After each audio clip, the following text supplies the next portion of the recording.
Hola a todos, vamos con un nuevo tutorial de SketchUp. En este caso vamos a empezar a dibujar ya objetos en dos dimensiones. Una vez que hemos aprendido a dibujar líneas y caras y hemos aprendido a seleccionar objetos, pues vamos a empezar a entrar ya en materia y a dibujar estos primeros objetos 2D que posteriormente nos servirían para crear objetos en tres dimensiones. Bien, aquí tenemos un pequeño índice con los contenidos que vamos a ver en este vídeo. En primer lugar, hablaremos de cómo crear rectángulos y cuadrados. Después veremos cómo crear polígonos regulares. En el caso de que quisiésemos hacer un polígono irregular, habría que hacerlo mediante la herramienta línea, que ya se ha visto en otro tutorial anterior. Después vamos a trabajar con la herramienta círculo. El siguiente punto será la herramienta arco, que es menos habitual que el círculo, pero también es bastante interesante cuando se deben hacer tangencias. Y por último acabaremos con la herramienta de dibujo a mano alzada, que también puede ser una herramienta fundamental cuando queremos trazar objetos muy irregulares, como por ejemplo pues dibujar la superficie de un terreno irregular para luego darle volumen. Vamos a empezar por el principio, que sería la herramienta rectángulo. La herramienta rectángulo la podemos activar mediante el botón de la barra conjunto grande de herramientas o directamente mediante la tecla R del teclado. Lo activamos y lo primero que el programa nos presenta es la opción de indicar cuál es la primera esquina, tal y como pone aquí debajo. Vamos a elegir, por ejemplo, el origen. En este caso, como puede verse, estamos trabajando en planta. Aquí se ve, top. Estamos trabajando en planta. En este tutorial lo vamos a hacer trabajando en planta por mayor comodidad, para poder ver los objetos en dos dimensiones mejor, sin que la perspectiva nos pueda dar lugar a equívocos. Entonces, como decía, el rectángulo, una vez que hemos indicado el primer punto, pues simplemente moviendo el ratón, haciendo el primer clic y soltando, antes de hacer el segundo clic vamos moviendo el ratón y veremos cómo dinámicamente el rectángulo va generándose. Aquí abajo, en el cuadro de control de valores, vamos viendo las dimensiones dinámicas actuales que tiene el rectángulo que estamos construyendo. Por ejemplo, yo podría hacer clic en un segundo punto, por ejemplo este punto, y de esta manera pues tendríamos hecho el primero de los rectángulos. Si quisiéramos hacer un rectángulo con dimensiones dadas, tendríamos que indicar las dos dimensiones del rectángulo separados por una coma, sin necesidad de introducir, por supuesto, las dimensiones. Por ejemplo, voy a hacer un rectángulo que tenga dimensiones 3000 por 5000. Pues tendría que indicarle 3000, 5000 y darle a la tecla Enter.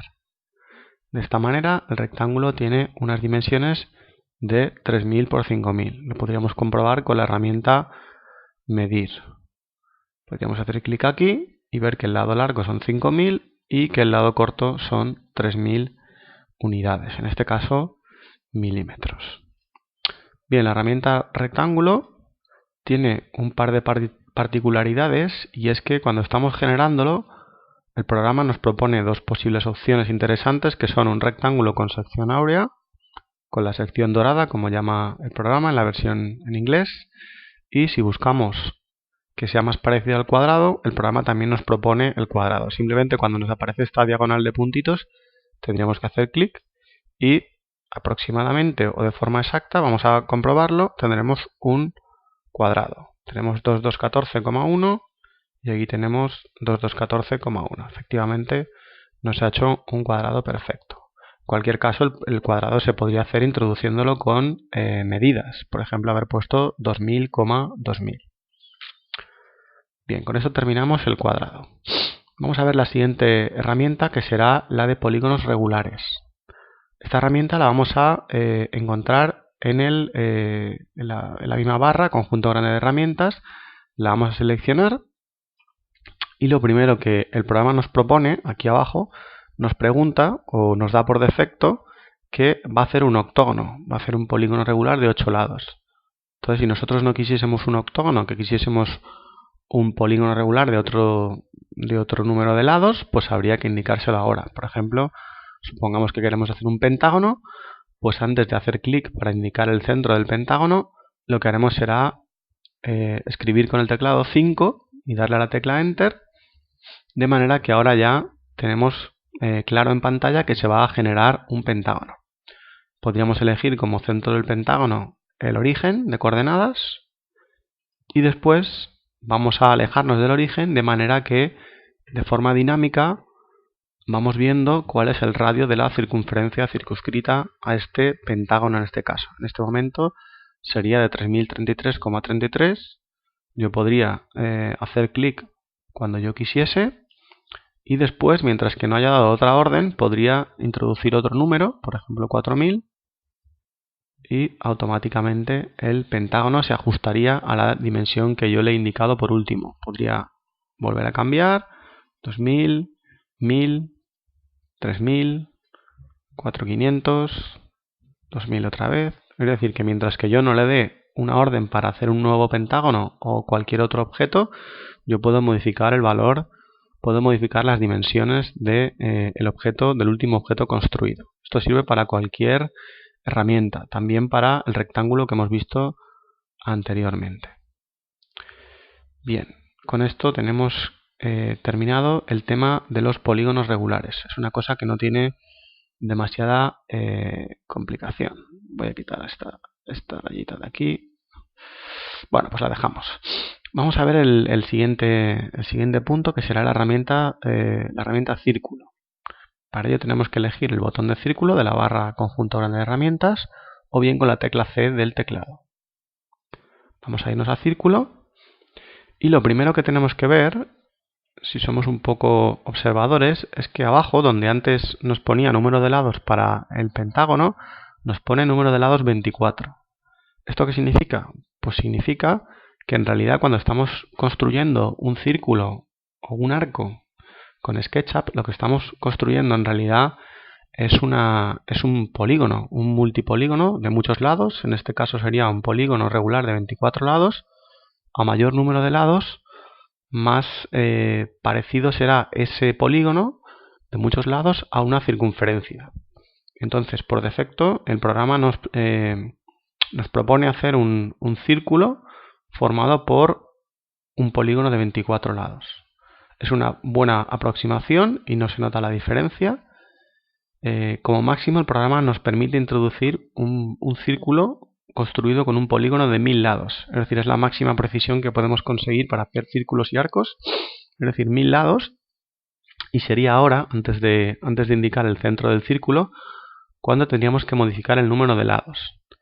Entonces, yo personalmente pienso que 24 es un buen número de lados para trabajar con una buena precisión. Si se prefiere trabajar con el doble, pues es muy sencillo, se puede ir a un número redondo, por ejemplo 50 lados, pero hay que tener en cuenta que a medida que aumentamos el número de lados, también estamos aumentando el número de segmentitos que forman el polígono, con lo cual a la hora de realizar cualquier operación posterior con ese círculo, entre comillas, formado por 1000 lados, vamos a suponer el máximo, pues el programa necesita mucha más memoria para poder hacer ese cálculo. Una operación sencilla como un desplazamiento de ese círculo de 1000 lados, al ordenador le va a costar mucho más, muchísimo más, que mover un círculo de 24 lados. Si tenemos un ordenador flojito con poca RAM y con poca velocidad de procesador, pues el ordenador incluso se puede colgar y quizás perdamos el dibujo, perdamos el trabajo que hayamos hecho. Entonces, mi recomendación es cuando, por ejemplo, tengamos que hacer una construcción de mucha precisión en la que trabajamos con problemas de tangencias, por ejemplo, pues para hacer el típico jarrón o el típico circuito de carreras que está formado por tangencias entre arcos, pues sí que es verdad que para encontrar los puntos de tangencia con la mayor precisión posible se podrían utilizar círculos de 1000 lados. Una vez encontrados los centros de los arcos tangentes y los puntos de tangencia, marcar esos puntos mediante, por ejemplo, una señal, como por ejemplo podría ser una línea auxiliar pequeñita, y después hacer las construcciones con arcos más sencillos, por ejemplo de 24 lados, puesto que si no va a ser muy complicado que el ordenador pueda trabajar con toda esa cantidad de segmentitos. ¿De acuerdo? Bien, simplemente para hacer una prueba podríamos ver un círculo de 24 lados cómo quedaría. Si nos acercamos, sí que vemos que está formado por segmentos y que por lo tanto yo me podría enganchar a los puntos finales de esos segmentos o al punto medio de esos segmentos o a un punto cualquiera de la arista. Yo también me podría enganchar al centro. Para ir al centro hay que buscarlo más o menos y si no lo encontramos rápidamente, pues nos damos un paseíto con la herramienta lápiz por el perímetro del círculo y nos vamos después a buscar aproximadamente el centro, con lo cual lo encontraríamos. Nos serviría, por ejemplo, pues para hacer un radio. Si hacemos un círculo de más precisión, por ejemplo, pues podríamos hacer un círculo y antes de marcar el clic del primer punto podríamos decirle que nos lo haga de 100 lados. Si vamos a buscar 100 lados, una precisión 4 veces mayor. Entonces ahora vamos a ver que este círculo está mucho mejor hecho. Para poder ver las rayitas tenemos que acercarnos más con el zoom y sí que es verdad que llegará un momento que lo veremos. Podemos encontrar, si nos acercamos lo suficiente, esos segmentos. Es un poco complicado de encontrar ahora, pero bueno, vamos a volver a la vista principal. Es un poquito más complicado, pero si lo vemos desde lejos sí que vemos que el programa nos encuentra un montón de referencias con puntos finales. Todos esos puntos verdes son puntos finales. Si fuese una línea continua, solamente nos marcaría puntos rojos, es decir, puntos de arista, puntos normales de arista y no puntos finales. Bien, entonces si queremos volver a 24 lados, que es el formato inicial, pues simplemente le volvemos a dar a círculo y ahora vemos que nos propone 100, le vamos a poner de nuevo 24. Bien, vamos a borrar estos dos, este y este. Entonces tenemos un círculo de 24 lados, podríamos elegir el centro, por ejemplo ahí, podríamos hacer un círculo que tuviese un radio aproximado, hacerlo a ojo o buscar una referencia en otros objetos, o podríamos indicárselo con el teclado numérico. Por ejemplo, podría indicarle que tuviese un radio de 5000 y en este caso me lo da de 5000. Si quiero cambiar, hacerlo más pequeño, puedo, mientras que no cambie de operación, puedo ir modificándolo 2000, 6000, 20.000, se nos hará muy grande, 500. Es decir, podemos ir modificándolo mientras que no hagamos ninguna nueva operación. Bien. Repito, muy importante el tema de gestionar bien el número de lados que va a tener los círculos que construyamos. Pienso que 24 lados es una buena aproximación. Si no nos gusta, pues podemos ir, por ejemplo, al doble, 50 lados. Pero cuando subimos mucho el número de lados, los ordenadores normalmente tienen problemas. Empiezan a dar problemas, empiezan a ir lento y incluso puede ser el caso de que el ordenador se nos cuelgue totalmente y perdamos el trabajo, como muchas veces sucede.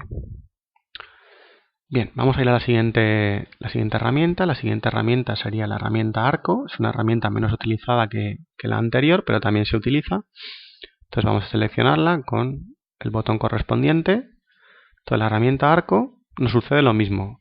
En principio, esto está modificado, pone 1000 porque lo he cambiado yo hace un rato antes de empezar el vídeo, pero por defecto nos aparecería 12. Es decir, que el programa por defecto nos ofrece arcos de 12 lados.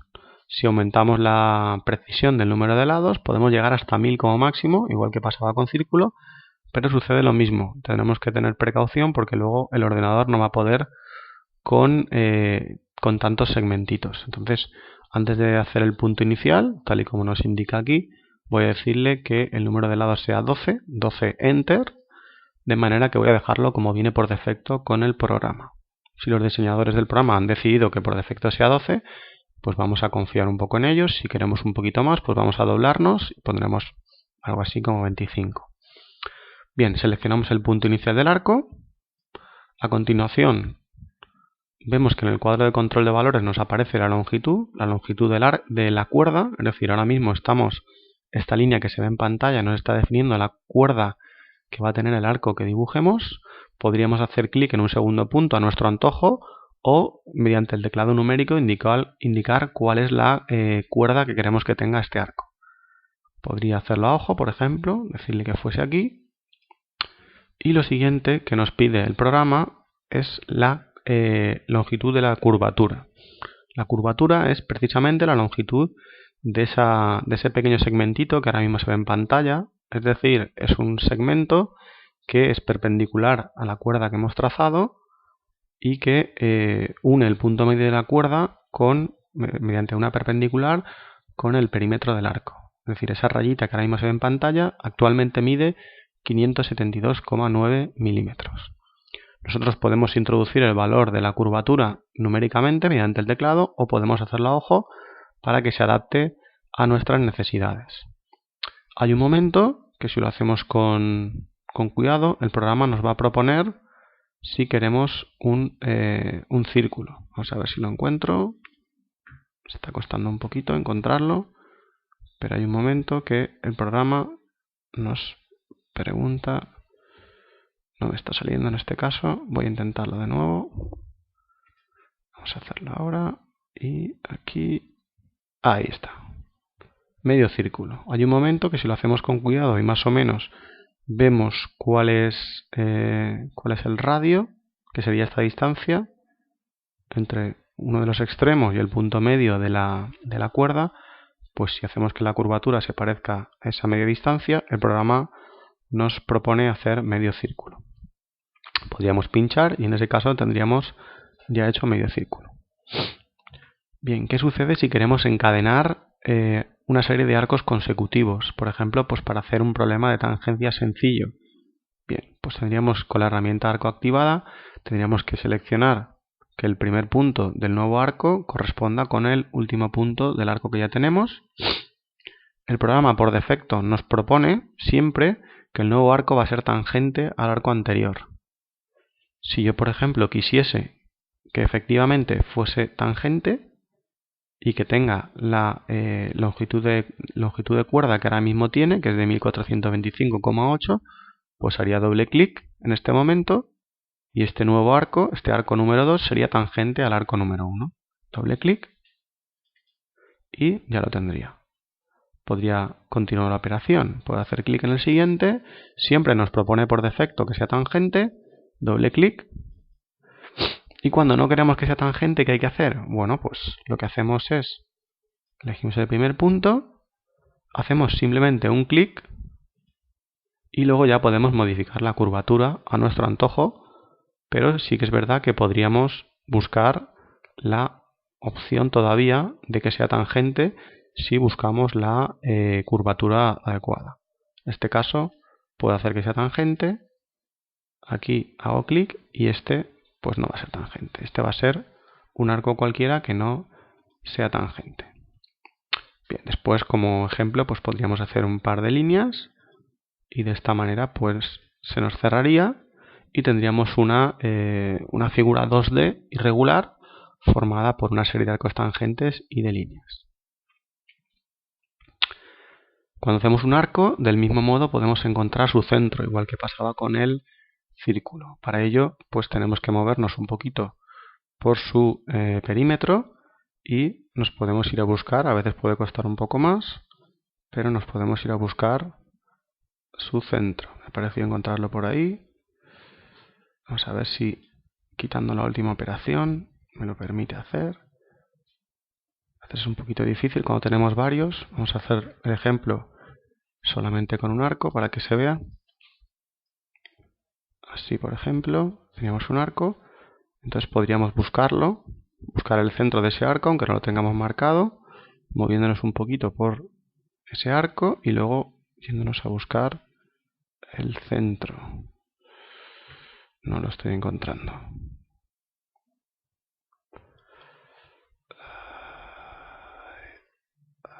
No lo encontramos. Ahí estaba. Ahí estaba el centro. Estaba ya a punto de tirar la toalla, pero al final lo he encontrado. Con un poquito de paciencia lo he encontrado. Bien, pues con esto estaría visto también el tema relacionado con los arcos. Nos quedaría solamente la última herramienta de este vídeo tutorial, que sería la herramienta, voy a deshacer para limpiar la pantalla. Y nos quedaría, como estaba diciendo, el tema de la herramienta de mano alzada, que aquí la tenemos. Bien, la herramienta mano alzada nos permite hacer un primer clic para el punto inicial y sin soltar el clic, sin soltar el botón izquierdo del ratón, vamos a mover el ratón por la pantalla como si fuese una pizarra de los niños, y vamos a realizar una superficie todo lo rara y irregular que queramos, una línea todo lo rara que queramos, y si al final queremos que sea cerrada, pues tendremos que hacer que se corresponda con el punto inicial, que es lo que voy a hacer en este caso para que tenga un poco más de gracia el ejemplo. Lo hago un poquito a ojo, no hace falta complicarse mucho, y el programa es bastante listo y nos permite cerrar lo que hemos hecho. ¿Para qué puede servir este objeto 2D tan extraño? Bueno, pues podría servir, por ejemplo, para hacer una simulación de una superficie de un terreno, por ejemplo, de una isla. Con esta superficie, pues ahora, por ejemplo, podríamos irnos a la vista en perspectiva. Aquí la tendríamos, y con la herramienta empujar, estirar, que todavía no la hemos visto, pero vamos a utilizarla para ponerlo como ejemplo, podríamos darle volumen y automáticamente pues tendríamos una costa de una isla o de una península o bueno, lo que fuese.